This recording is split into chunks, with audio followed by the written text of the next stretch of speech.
our final speaker in the visualization section, we have Dr. Tyler Morgan-Wall, the developer of the mapping and visualization package RayShader. He has a PhD in physics from Johns Hopkins University, works at the Institute of Defense Analysis in Alexandria, Virginia, and lives in Northwest DC. Now, put your hands together for Tyler Morgan-Wall's talk, 3D mapping, plotting, and printing with RayShader.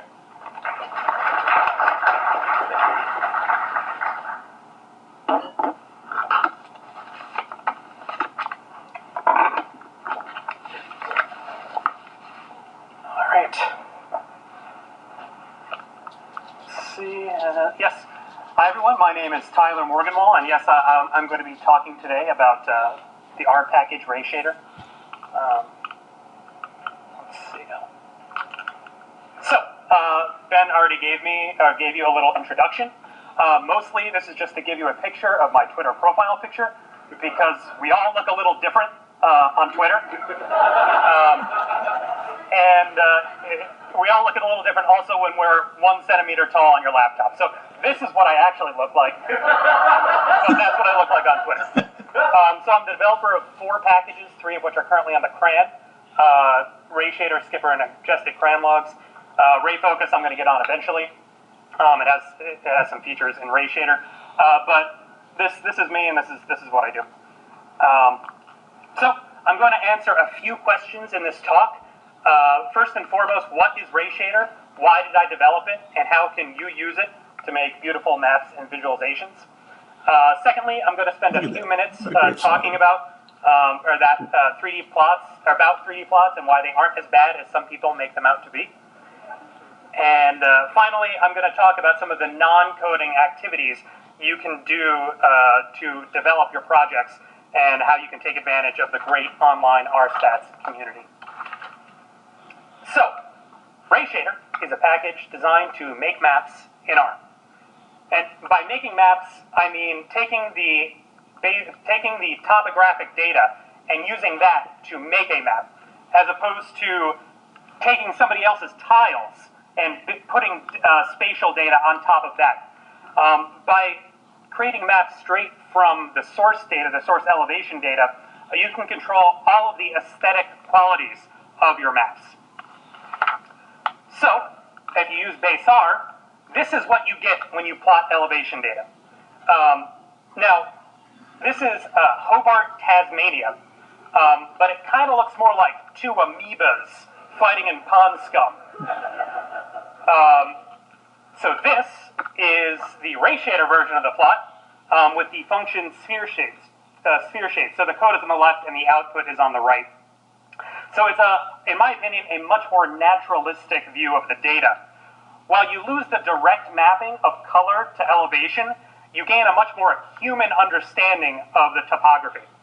Note how details appeared that weren't in the base R plot, namely the fact that there is a river between these 2 mountains. So RayShader is built around elevation data, and building a map is very similar to how you build a plot in ggplot. So here I've added a water layer simply by calling detect water, which detects the water in an elevation matrix, and then add water, which layers it on top of whatever layer or image you're feeding into it. And you can continue this. RayShader's name comes from the fact that it uses ray tracing to shade maps. So here we added a ray trace shadow layer, again, just by calling in the Hobart, it's a base R matrix. There's no special spatial data structures here. It's just a matrix. Into RayShade, which determines if each point is in shadow or light. That returns an image file, and add shadow layers that on top of the previous image. So, we can continue stacking different types of shadows. So this is a ray trace layer. This is what's called an ambient occlusion layer. Ambient occlusion just models the amount of the horizon showing at a certain point, which basically makes valleys darker than ridges. So this adds a nice texture to the map, I think. And here, so we have a very nice, beautiful 2D map. But if you think about it, our base data is actually already 3D. We have X, Y, and our elevation Z. So what we do is we just map this image straight to the elevation data. So note here, in all this code on the left, the only data going into this is the matrix of elevation values. So, and because it's so simple like this, you can focus entirely on the aesthetics of your map rather than having to worry about dealing with other aspects. So RayShader comes with multiple built-in palettes. I think I currently have 7 in. But it's really easy to customize your own. There's a function called Create Texture where you just specify the highlight, shadow, accent colors, and it will create a texture where you can then feed it into and work on what you want your map to look like. So each palette comes with its own matching watercolor, but again, that is something you can just easily customize by passing in, let's say, a hex code for the color or a color name in R. So something that bothered me when I first made this plot, I mean, it's really cool, but it's representing solid ground, but it's infinitesimally thin. Even though it's representing Earth, it looks like something that you could just blow away if you breathe too hard. So I made it so you could set solid equals true and create a solid base with a nice shadow, something that you could imagine picking up and putting at your desk and fidgeting around with. Make it look like a real object. Which then got me thinking, well, it'd be nice if you didn't have to imagine that. So here on the top is the output of RayShader, plot 3D, and the bottom is the output of the function save 3D print. This isn't the output of the function. This is the output of the function reading to a file, sending to a 3D printing service, waiting 2 weeks, and having for that to be mailed back to me. So this is Hobart, Tasmania again. But note how closely they match. I mean, it didn't match exactly because the thing wasn't turning exactly evenly. But note how closely they match. And I actually matched the colors at the top one. I created my own custom texture to map the kind of reddish, tannish color that came from the red background. And making this, I found out when I truly made it as an R programmer. This is when my cat was finally interested at what I was doing on the computer instead of just trying to get in front of the computer. So also, none of the built-in data sets in R really showcased, I think, some of the cooler features of RayShader. So I actually added, I took from USGS data and found this data set of Monterey Canyon, which is a combined bathymetric and topographic data of Monterey Bay, California.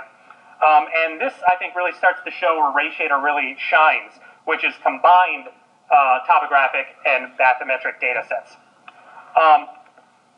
And this is important because our planet is going through an enormous period of change, and much of that change is focused along our coasts.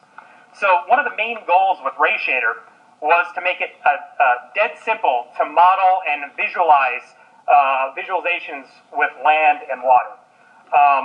Here, all the user has to do to model a changing coastline, which, you know, that might be in the news, is to set it in the plot 3D function, just literally set the height of the water, and it changes it. And RayShader does all the heavy lifting. And you can also model it after the fact with a render water function, so that just layers it on top. So there's a good visualization needs context. I mean, it's nice to have pretty maps, but you need to have something to provide the reader some sort of idea of what's going on. Shoot. Labels to your maps.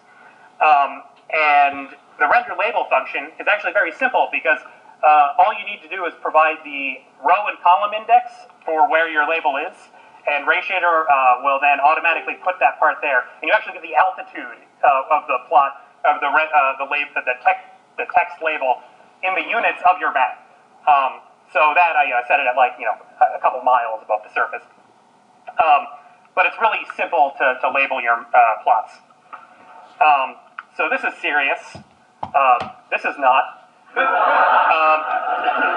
So this is serious. So you can actually put down real data on top of your maps. This is the add overlay function. Now, as a developer, I've just been developing it, so I actually haven't been really using it for GIS stuff. So I've been mostly using this to throw animated GIFs on top of my maps. So I particularly like this.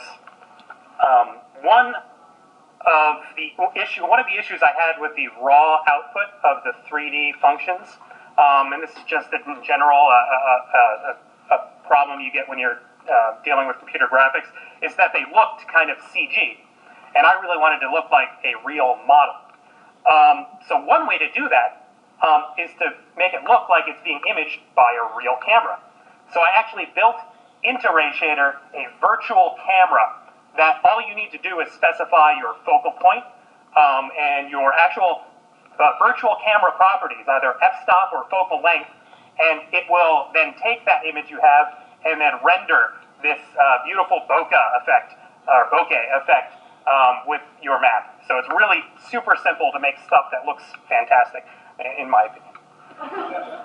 And finally, starting next week, I'm pushing an update that will allow users to create arbitrary shaped 3D maps, simply by setting the points in the elevation matrix to NA, which is very simple as APIs go.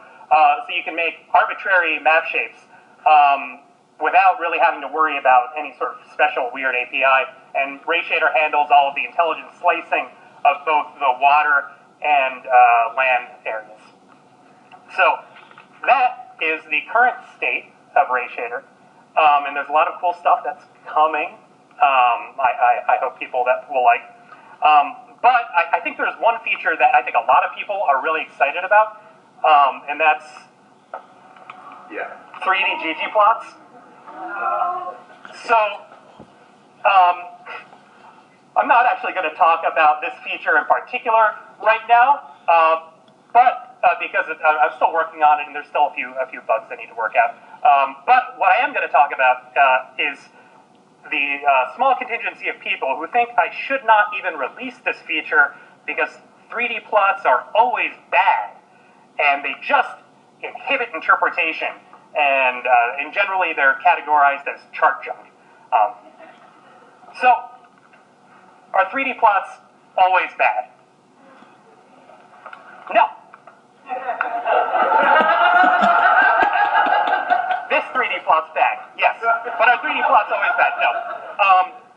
The idea of 3D plots being bad really comes from the fact that when people think of a 3D plot, they usually think of a gratuitous 3D plot, meaning like 3D pie charts or, bars stacked, where the data itself is not actually 3D.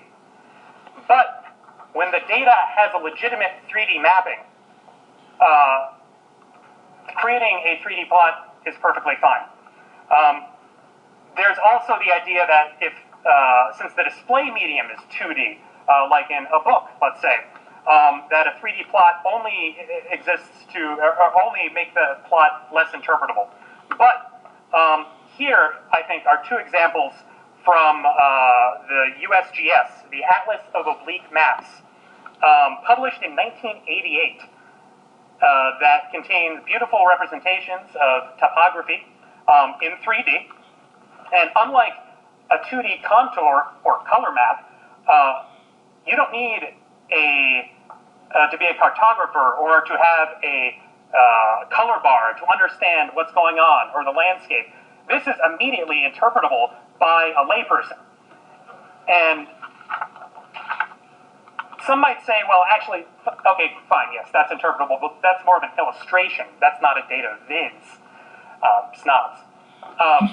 But actually it is. They actually, in the 1988, they didn't really have the computing power we use, so they used tools. This maps actual contour maps, it's called an isometrograph, to 3D contours with the elevation scale on the right. So that's what they used to construct these plots. So they used they got these plots actually from data. So even in 1988, cartographers understood something very important about 3D maps.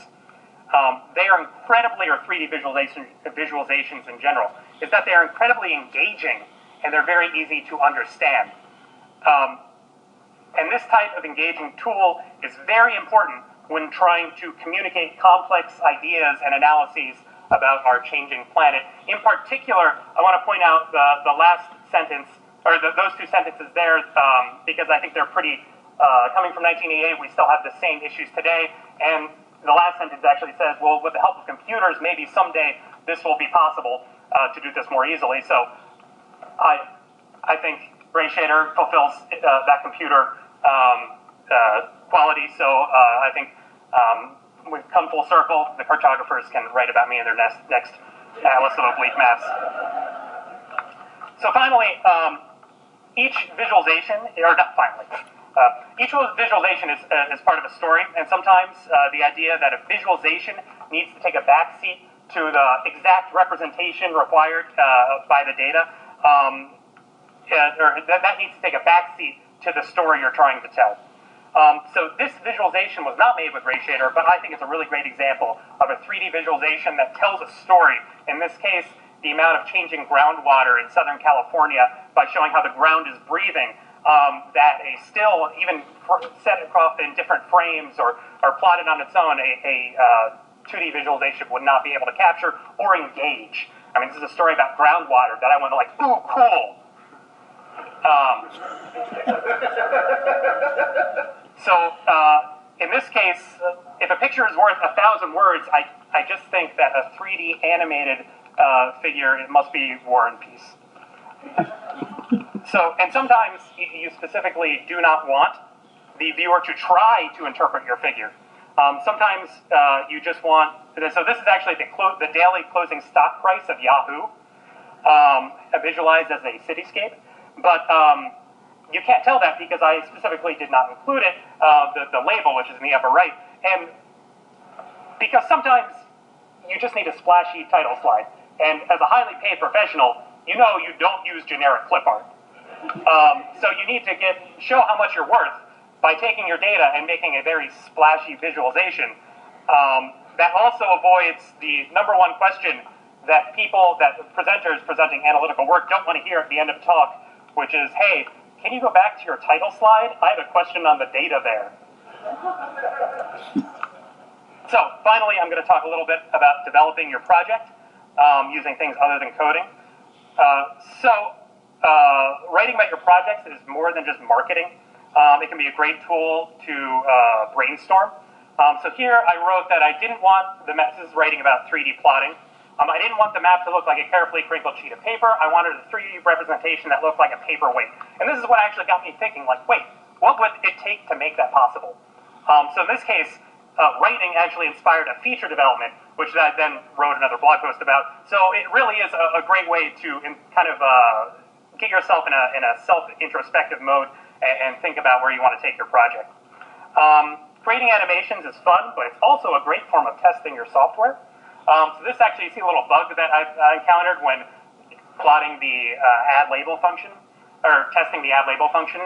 You see how the label disappears at certain angles, but not all angles. And I actually didn't notice this problem until I started making these animations for Twitter to show off the features. So it's a great way to test your software and more than just marketing.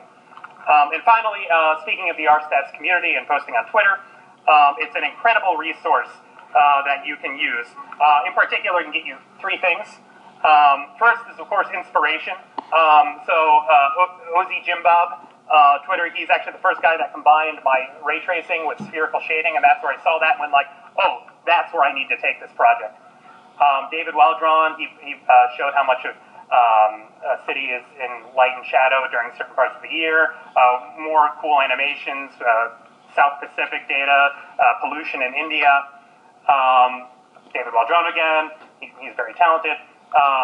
Showing flying, paragliding in the UK, and just lots of cool things that are just inspiring to see. It's very cool when you have, I can think of cool things to do with my software, but I'm not nearly as creative as dozens or hundreds of creative people also working on the same thing. So it helps drive your project in places maybe that you don't know it's going to go. Secondly, there's shame. So it's painful but necessary. If you ask the internet, like, hey, I want to make a ray tracer to shade topographic maps, you're likely to get a bunch of people saying like, hey, it's trivial, just go to Wikipedia, that'll tell you how to do it, or Stack Overflow, why figure it out yourself. But if you tell the internet, hey, I've done something really cool, I've made a ray tracer to shade topographic maps, you'll get every pedantic, beautiful person coming out of the woodwork to tell you exactly what you did wrong.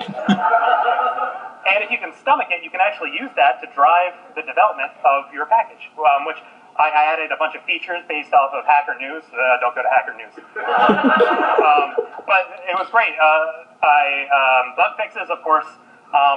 We all don't like to see it, but it's good. You got to find them out somehow. Performance shaming. Sometimes programming stuff like making your programs more efficient or faster is necessary, but it's not really fun to do. So I had a blog post that was 100% written about how slow RayShader was.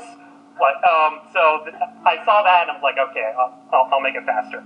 And so I made it faster, and that actually helped because there are some things that I started doing recently that would not have been possible if it was still that slow. And finally, just motivation. This is just an excerpt from the last month of people saying like, wow, we're really interested in what you're doing. And there's nothing more joyful than seeing people loving and showing interest in what you're doing. So if you have any projects that you're working on that you're really proud of, I would definitely say post it, especially to the hashtag #RStats community, because I don't think you'll find a more supportive programming community out in the internet. So in summary, make maps. Don't be afraid of 3D plotting. Write about your projects. It can help you more than you think, and be sure to tweet your heart out. Thank you very much.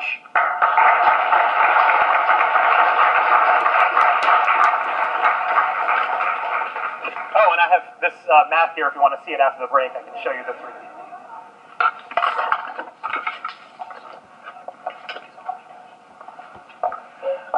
And so we're going to go to our last coffee break before our final round of speakers. So grab coffee. There's still some cold brew left if you want to get really energized.